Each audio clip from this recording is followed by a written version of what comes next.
Donald Trump's deportation drive hit a new milestone today. The US president sent a military jet to India carrying over 100 undocumented immigrants from India.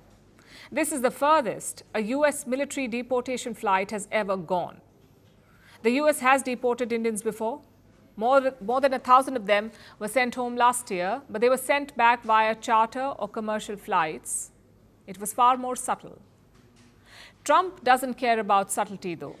He seems to want to make a show of it, a show of his mass deportation drive in action, and that is probably why he prefers deportations via military aircraft. A C-17 Globemaster III landed in India today at the international airport in Amritsar in the state of Punjab. Reports say it brought back 104 undocumented immigrants. Let's look at the breakup. There were 25 women and 79 men. Out of the 104 migrants, 12 were minors, 33 were from the state of Gujarat, 33 from Haryana, 30 from Punjab, 2 from the Union Territory of Chandigarh, 2 from Uttar Pradesh, and 3 from Maharashtra. One person's place of origin is still unknown. All these people landed in Amritsar earlier today. Reports say they were greeted in a friendly manner. A team of doctors was said to be on standby. Arrangements were made for food. One official who greeted them hinted that they may not have been fed well. It looked like they hadn't seen hot food in ages, which probably should be expected. These were undocumented immigrants, after all, people who tried to enter the US illegally or who overstayed their welcome after their visas expired. So it makes sense that the US would not feed them well. The Punjab government did some due diligence, checked if any of them had a criminal history. Those found to be harmless will be sent home, back to their respective states, apparently in mini buses. But before that, they will be questioned.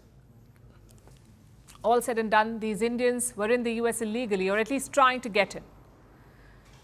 How did they do that?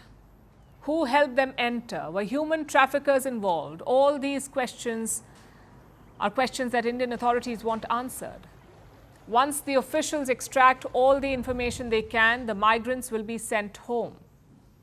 The Punjab police say there won't be any detentions. The migrants will be sent home, quote unquote, respectfully. Now, this is similar to other deportation stories from other parts of the world. Last week, in fact, we told you about Guatemala. The US sent multiple deportation flights to the Central American nation. Again, military planes. Guatemala's vice president greeted the first batch of migrants in person, welcoming them back home. It seems that India is doing the same thing, warmly receiving the immigrants and not creating much of a fuss. After all, this might all blow over soon. As I mentioned, India has always taken back undocumented immigrants. India took back more than 1,000 last year, so this is nothing new. Today's flight carried 104 people. There's a lot more to go. India has agreed to take back at least 18,000 migrants from the United States. So today was just the beginning. But will the next batches also come via military jets? The military deportation flights are good optics for Trump, but how long will that last? They aren't free, you know. Reports say they're more expensive than the usual commercial deportation flights, by far. So chances are that Trump will stop using them soon enough, once the novelty wears off. Then it will probably go back to chartered and commercial deportation flights, and India will return to taking back its citizens quietly. We're calling the show Vantage. We hope you like what we've put together for you. Touted as the minimum defense from that video. India's neighbors were the first to send the special edition of Vantage live from the White House throughout the biggest Hindu mandir in. We're on our way to Tel Aviv. Pretty measure, but it's also the perfect way to drive.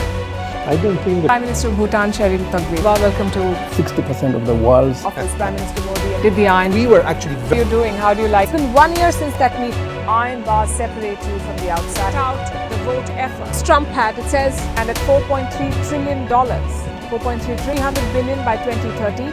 That's what we need to tackle climate change.